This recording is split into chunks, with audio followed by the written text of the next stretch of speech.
Good morning my dear students. ఈరోజు మనం regional rural banks ప్రాంతీయ గ్రామీణ బ్యాంకుల గురించి డిస్కస్ చేసుకోబోతున్నాం. ఈ రీజనల్ రూరల్ బ్యాంక్స్ యొక్క హిస్టరీ ఏంటి, అలాగే ఈ రీజనల్ రూరల్ బ్యాంక్స్ని ఎలా ఇంట్రడ్యూస్ చేయడం జరిగింది, దీని యొక్క ఆర్గనైజేషనల్ స్ట్రక్చర్ అండ్ ఆబ్జెక్టివ్స్ గురించి మనం డిస్కస్ చేసుకుందాం. అసలు ఈ కోఆపరేటివ్ బ్యాంక్స్ ఏవైతే ఇంతకు ముందు క్లాస్లో మనం చెప్పుకున్నామో, ఈ కోఆపరేటివ్ బ్యాంక్స్లో చాలా క్రెడిట్ సొసైటీస్ అనేవి సరిగ్గా వర్క్ చేయకపోవడం, అలాగే కొన్నిటికి లాసెస్ రావడం వల్ల వీటి ప్లేస్లో ఇంకా ఎఫిషియెంట్గా వర్క్ చేయడానికి ఈ రీజనల్ రూరల్ బ్యాంక్స్ని అరేంజ్ చేయడం జరిగింది. ఇది మల్టీ గవర్నమెంట్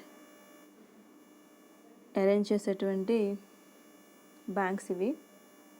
అంటే గవర్నమెంట్ అరేంజ్ చేసే బ్యాంక్స్ అంటే అర్థం ఏంటంటే, దీని యొక్క స్థాపన అనేది గవర్నమెంట్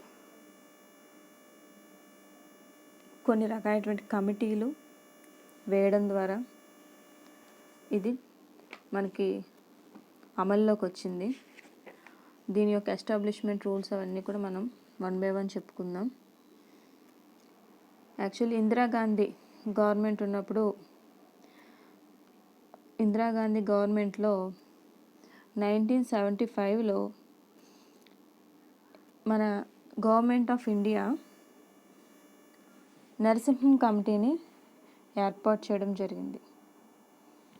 ఈ నరసింహన్ కమిటీ ఏదైతే ఉందో, ఆ కమిటీ ఇచ్చినటువంటి కొన్ని రకాలైనటువంటి సజెషన్స్ అండ్ ఇంప్రూవ్మెంట్స్, వీటిని దృష్టిలో పెట్టుకుని ఈ ప్రాంతీయ గ్రామీణ బ్యాంకుల్ని అరేంజ్ చేయడం జరిగింది. October 2, 1975లో స్టార్టింగ్ ఒక 5 RRBస్ని అరేంజ్ చేయడం జరిగింది. ఈ 1975లో అరేంజ్ చేసినట్టు ఈ 5 RRBస్ మనకి ఉత్తరప్రదేశ్లో గోరఖ్పూర్, అలాగే Bhiwani in Haryana, next Jaipur in Rajasthan, next Malda in west Bengal. ఇవి మనకి మెయిన్ అరేంజ్ చేసినటువంటి 5 కోఆపరేటివ్ బ్యాంక్స్. ఈ బ్యాంక్స్ అరేంజ్ చేయడానికి ఖచ్చితంగా ఒక స్పాన్సర్డ్ బ్యాంక్ అనేది అవసరం. అంటే ఈ రీజనల్ రూరల్ బ్యాంక్స్ అనేవి ఒక స్పాన్సర్డ్ బ్యాంక్ ద్వారా అరేంజ్ చేయడం జరుగుతుంది. సో ఆ విధంగా స్పాన్సర్డ్ బ్యాంక్స్ అరేంజ్ చేయడం ద్వారా ఈ ఆర్ఆర్బీస్ అనేవి మనకి వాడుకలోకి రావడం జరిగింది. దీని యొక్క హిస్టరీకి వచ్చేసరికి, యాక్చువల్లీ ఫార్మర్స్కి సరైనటువంటి రుణ సదుపాయాలు అందడం లేదు, క్రెడిట్ ఫెసిలిటీస్ అనేవి అనుకున్నంత స్థాయిలో లేవు అనే ఉద్దేశంతో ఈ రీజనల్ రూరల్ బ్యాంక్స్ స్టార్ట్ చేయడం జరిగింది. కోఆపరేటివ్స్ అనుకున్నంత ఫ్రూట్ఫుల్గా ఫెసిలిటీస్ ప్రొవైడ్ చేయట్లేదు అనే ఉద్దేశంతో, అలాగే వాటిని రీస్ట్రక్చర్ చేయాలనే ఉద్దేశంతో ఈ రీజనల్ రూరల్ బ్యాంక్స్ని స్టార్ట్ చేయడం జరిగింది. ఈ రీజనల్ రూరల్ బ్యాంక్స్ మనం 1975 October 2 5 రీజనల్ రూరల్ బ్యాంక్స్ని స్టార్ట్ చేయడం జరిగింది.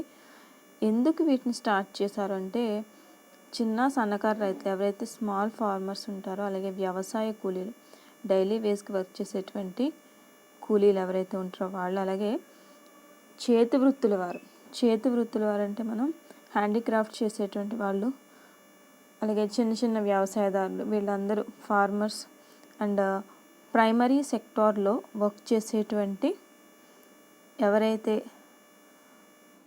శ్రామికులు ఉంటారో వాళ్ళకి అవసరమయ్యేటువంటి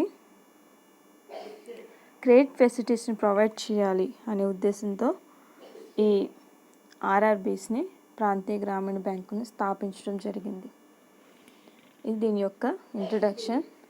దీని యొక్క ఆర్గనైజేషనల్ స్ట్రక్చర్ అండ్ ఆబ్జెక్టివ్స్ మనం డిస్కస్ చేసుకుందాం. ఫస్ట్ ఆబ్జెక్టివ్స్ ఏంటంటే, provide credit facility for small and marginal farmers, agriculture labour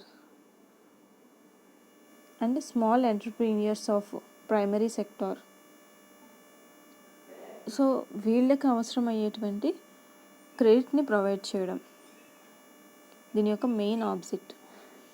దీని యొక్క ఆర్గనైజేషనల్ స్ట్రక్చర్కి వచ్చేసరికి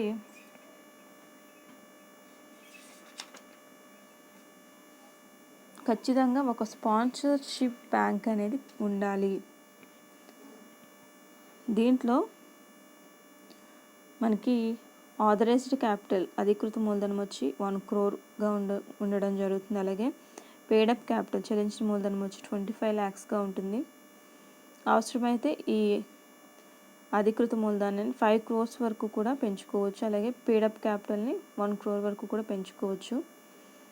దీంట్లో ఈ క్యాపిటల్ మొత్తంలో 50% of capital central government provide చేస్తుంది. అలాగే 50 అంటే 50% కేంద్ర ప్రభుత్వం ఇస్తుంది. అలాగే 15% 15% స్టేట్ గవర్నమెంట్ ఇస్తుంది. రిమైనింగ్ 35% కూడా స్పాన్సర్డ్ బ్యాంక్, దీన్ని ఏమంటే ప్రతిపాదించబడినటువంటి వాణిజ్య బ్యాంక్ ఏదైతే ఉంటుందో ఆ బ్యాంకు రిమైనింగ్ 35%ని ప్రొవైడ్ చేయడం జరుగుతుంది. అలాగే దీనికి సంబంధించినటువంటి మేనేజ్మెంట్ చూసుకుంటే ఒక చైర్మన్, 8 members డైరెక్టర్స్ ఉంటారు. చైర్మన్ని సెంట్రల్ గవర్నమెంట్ 5 yearsకి అపాయింట్ చేయడం జరుగుతుంది. 3 directorsని సెంట్రల్ గవర్నమెంట్ నామినేట్ చేస్తుంది. అలాగే 2 directorsని స్టేట్ గవర్నమెంట్ నామినేట్ చేస్తుంది. అక్కడికి 5 members అయ్యారు. రిమైనింగ్ 3 membersని స్పాన్సర్ బ్యాంకు నామినేట్ చేస్తుంది. So 8 members directors and 1 chairman, total 9 members. జాగ్రత్తగా గుర్తుపెట్టుకోండి. సో దీని యొక్క మేనేజ్మెంట్ ఇవి సంబంధించినటువంటి మెంబర్స్ని ఈ విధంగా అపాయింట్ చేయడం జరుగుతుంది. నెక్స్ట్ దీన్ని ఆర్గనైజ్ చేసేది కూడా అంతా కూడా ఈ 9 members దీన్ని ఆర్గనైజ్ చేయడం జరుగుతుంది.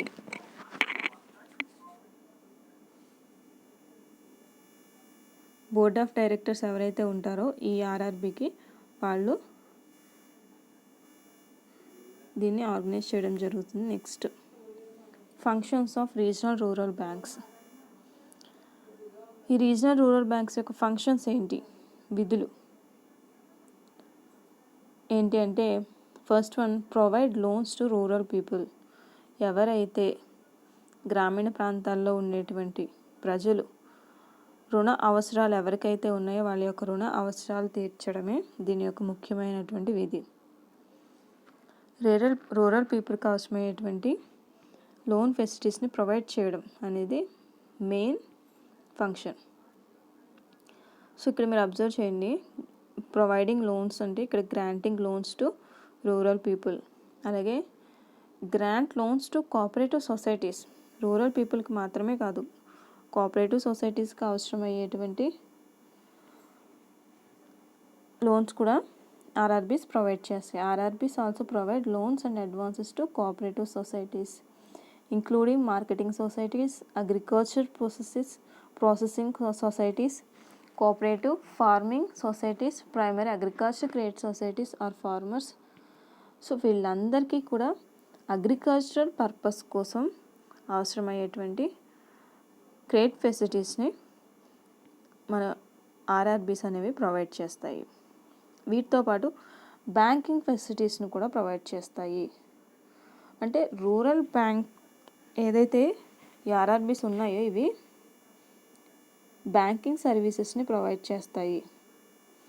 అంటే రూరల్ ఏరియాస్లో బ్యాంకింగ్ ఫెసిలిటీస్ అనేవి చాలా తక్కువగా ఉంటాయి. సో అందుకని వాళ్ళకి అవసరమయ్యేటువంటి బ్యాంకింగ్ ఫెసిలిటీస్ని, ఫర్ ఎగ్జాంపుల్ డీడీ ఫెసిలిటీ కానీ normal banking facilities ATMs provide చేయడం, కార్డ్స్ ప్రొవైడ్ చేయడం, కిసాన్ కార్డ్స్ ప్రొవైడ్ చేయడం కానీ, సో ఇలాంటివన్నీ కూడా బ్యాంకింగ్ ఫెసిలిటీస్ అన్నింటినీ కూడా రూరల్ ఏరియాలో ఉండేటువంటి ప్రజలకి ఈ ప్రాంతీయ గ్రామీణ బ్యాంకులు అనేవి అందిస్తూ ఉంటాయి. అలాగే మొబిలైజ్ రూరల్ సేవింగ్స్, ఈ ఆర్ఆర్బీస్ ఏం చేస్తాయంటే డిపాజిట్స్ని యాక్సెప్ట్ చేస్తాయి. సో ఈ డిపాజిట్స్ యాక్సెప్ట్ చేసేది ఎవరి దగ్గర నుంచి అంటే రూరల్ పీపుల్ దగ్గర నుంచి. సో వీళ్ళ యొక్క సేవింగ్స్ని మళ్ళీ అగ్రికల్చర్ ఇన్వెస్ట్ చేయడానికి, మొబిలైజ్ చేయడానికి ఈ ఆర్ఆర్బీస్ బాగా యూజ్ అవుతాయి. అంటే ఈ రూరల్ పీపుల్ దగ్గర ఉండేటువంటి సేవింగ్స్ ఏవైతే ఉంటాయో వాటన్నింటినీ కూడా డిపాజిట్స్ రూపంలో తీసుకోవడం జరుగుతుంది. మళ్ళీ ఈ సేవింగ్ అమౌంట్ని తిరిగి అవసరం ఉన్నటువంటి వ్యక్తులకి రుణాల రూపంలో అందించడం జరుగుతుంది. సో రూరల్ సేవింగ్స్ని అగ్రికల్చర్ యూసేజ్కి మొబిలైజ్ చేయడంలో ఈ ప్రాంతీయ గ్రామీణ బ్యాంకులు అనేవి చాలా బాగా వర్క్ చేస్తాయి. సో ఇవి main functions of regional rural banks. Next మనం ఈ ఆర్ఆర్బీస్కి సంబంధించినటువంటి progress of regional rural banks and problems of regional rural banks గురించి కూడా డిస్కస్ చేసుకుందాం. యాక్చువల్లీ ఈ రీజనల్ రూరల్ బ్యాంక్స్ యొక్క ప్రోగ్రెస్ని మనం చూస్తే ఇవి ఎక్కువగా రూరల్ ఏరియాలో డెవలప్మెంట్కి ఎంకరేజ్ చేస్తాయి. అంటే రూరల్ ఏరియా డెవలప్మెంట్ని బాగా ఎంకరేజ్ చేయడంలో ఈ ఆర్ఆర్బీస్ అనేవి బాగా ఉపయోగపడతాయి. ఎందుకని అంటే ఎప్పుడైతే బ్యాంకింగ్ ఫెసిలిటీస్ రూరల్ ఏరియాస్లో వచ్చాయో ఆటోమేటిక్గా డిపాజిట్స్ పెరగడం, లోన్స్ పెరగడం, అగ్రికల్చర్ డెవలప్ అవ్వడం అండ్ రూరల్ ఏరియా డెవలప్ అవ్వడం ఇలా జరుగుతూ ఉండడం వల్ల ఆటోమేటిక్గా ఇదంతా చైన్ ప్రాసెస్ కాబట్టి ఇవి ఆ విలేజెస్ యొక్క డెవలప్మెంట్కి కూడా చాలా బాగా ఉపయోగపడతాయి. దీని యొక్క ప్రోగ్రెస్ కనుక మనం చూస్తే మనకి 20 సూత్రాల ఆర్థిక ప్రణాళిక అని చెప్పి సెంట్రల్ గవర్నమెంట్ ప్రవేశపెట్టడం జరిగింది. ఈ 20 సూత్రాల ఆర్థిక ప్రణాళికని అమలుపరచడంలో ఈ ఆర్ఆర్బీస్ అనేవి చాలా బాగా ఉపయోగపడ్డాయి. అలాగే ఆర్బీఐ ఇచ్చేటువంటి ఏవైతే సూచనలు ఉంటాయో వాటన్నింటినీ కూడా ఈ ఆర్ఆర్బీస్ తూచా తప్పకుండా పాటిస్తాయి. అంటే రీజనల్ రూరల్ బ్యాంక్స్ అగ్రికల్చర్ కోసం, రూరల్ డెవలప్మెంట్ కోసం ఏవైతే రూల్స్ అండ్ రెగ్యులేషన్స్ని ఫ్రేమ్ చేసిందో వాటన్నింటినీ కూడా ఈ ఆర్ఆర్బీస్ అనేవి చాలా బాగా ఫాలో అవుతాయి. సో దానివల్ల కూడా rural area development and progress అనేది బాగుంటుంది. అండ్ నెక్స్ట్ ప్రోగ్రెస్లో ఇంకొక ముఖ్యమైన విషయం ఏంటంటే డిపాజిట్స్ అనేవి పెరగడం. మీరు అబ్జర్వ్ చేస్తే 1985కి 1985 నాటికి 1057 కోట్లు డిపాజిట్లని సేకరించింది. అంటే 1057 crores డిపాజిట్స్ మనకి రూరల్ ఆర్ఆర్బీస్ ఏవైతే ఉన్నాయో రీజనల్ రూరల్ బ్యాంక్స్ ద్వారా అంత డిపాజిట్స్ వచ్చాయి. ఇదే అమౌంట్ 2008 నాటికి 99.095 crores పెరగడం జరిగింది. అంటే ఎంత మొత్తంలో డిపాజిట్స్లో పెరుగుదల కనిపిస్తుందో చూడండి. అలాగే బ్రాంచెస్ కూడా చాలా ఎక్కువగా పెరిగాయి. ఆర్ఆర్బీస్ అనేవి ప్రతి గ్రామంలోనూ అరేంజ్ చేసుకునే అవకాశం ఉంది. కాబట్టి స్పాన్సర్ బ్యాంక్స్ కూడా ముందుకొచ్చి ఈ ఆర్ఆర్బీస్ని అరేంజ్ చేయడం వల్ల ఎక్కువగా బ్రాంచ్లు అనేవి పెరిగాయి ఆర్ఆర్బీస్కి. దీనివల్ల కూడా ఎక్కువ డెవలప్మెంట్ అనేది వచ్చింది. ఎప్పుడైతే డిపాజిట్స్ పెరిగాయో ఆటోమేటిక్గా లోన్ ఫెసిలిటీస్ కూడా పెరుగుతాయి. ఇదంతా కూడా రీజనల్ రూరల్ బ్యాంక్స్ సంబంధించినటువంటి ప్రోగ్రెస్. ఈ ప్రోగ్రెస్ అంతా బాగానే ఉంది, కానీ కొన్ని సందర్భాల్లో వీటిలో కొన్ని ప్రాబ్లమ్స్ కూడా రావడం జరిగాయి. అంటే ప్రాబ్లమ్స్ అంటే ఈ ఆర్ఆర్బీస్కి కొన్ని రకాలైనటువంటి సమస్యలు కూడా ఎదుర్కోవడం జరిగింది. ఏంటి ఆ సమస్యలు అంటే స్పాన్సర్ బ్యాంక్స్ వాటి యొక్క బ్రాంచెస్ ఏవైతే ఆర్ఆర్బీస్ ఉన్నాయో ఈ ఆర్ఆర్బీస్ని అండ్ ఆర్ఆర్బీస్ యొక్క ఫెసిలిటీస్ని ఎవరికి ఎక్కువగా ప్రొవైడ్ చేస్తున్నాయి అంటే గ్రామీణ ప్రాంతాల్లో కాకుండా వీలైనంత వరకు పట్టణ ప్రాంతాలకు దగ్గరగా ఉండే చోట్లలో వీటిని అరేంజ్ చేయడం వల్ల పూర్తిగా రూరల్ ఏరియాస్ ఏవైతే ఉన్నాయో వాటికి ఈ సౌకర్యాలు అనేవి అందడం లేదు.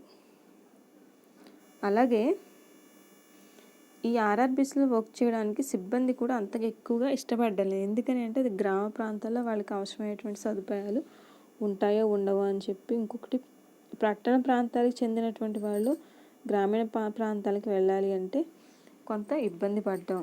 అలాగే గ్రామీణ బ్యాంకులకి స్పాన్సర్ బ్యాంకులకి ఏవైతే చెప్తాయో ఈ స్పాన్సర్ బ్యాంక్స్ వాటిని దృష్టిలో పెట్టుకుని చేయడం. అలాగే స్పాన్సర్ బ్యాంక్స్ యొక్క అజమాయిషి అనేది కొంచెం ఈ ఆర్ఆర్బీస్ మీద ఎక్కువగా ఉండడం, ఇది కూడా వన్ ఆఫ్ ద ప్రాబ్లం. అలాగే ఈ ఆర్ఆర్బీస్ ఇచ్చేటువంటి లోన్ ప్రొవైడ్ చేయాలి అంటే వాళ్ళు చాలా ఎక్కువ టైం తీసుకోవడం కూడా ఇది ఒక ప్రాబ్లం అని చెప్పుకోవచ్చు. అలాగే ఎక్కువగా ఈ ఆర్ఆర్బీస్ ఈ గ్రామీణ ప్రాంతాల్లో ప్రజలకి రుణ సౌకర్యాలు కల్పించాలి, కానీ అవసరమైనంత మేరకు ఈ ఆర్ఆర్బీస్కి డిపాజిట్స్ అనేవి అక్కడ లభించడం లేదు. డిపాజిట్లు ఎక్కువగా లభిస్తే వీళ్ళు ఎక్కువ రుణాలు అందించడానికి అవకాశం ఉంటుంది. కానీ ఈ గ్రామీణ ప్రాంతాల్లో వ్యక్తుల దగ్గర పొదుపు అలవాట్లు ఉన్నా లేకపోయినా కొన్ని సందర్భాల్లో ఏమవుతుందంటే వీళ్ళు ఎక్కువగా ప్రాథమిక రంగం మీద ఆధారపడడం, వ్యవసాయం మీద ఆధారపడడం వల్ల ఈ వ్యవసాయంలో వచ్చేటువంటి ఒడిదుడుకుల వల్ల ఎక్కువ డిపాజిట్లు సేకరణ అనేది లేకపోవడం, తీసుకున్నటువంటి రుణాలు సకాలంలో చెల్లించకపోవడం, ఇవన్నీ కూడా ఈ రీజనల్ రూరల్ బ్యాంక్స్ యొక్క మెయిన్ ప్రాబ్లమ్స్. Thank you.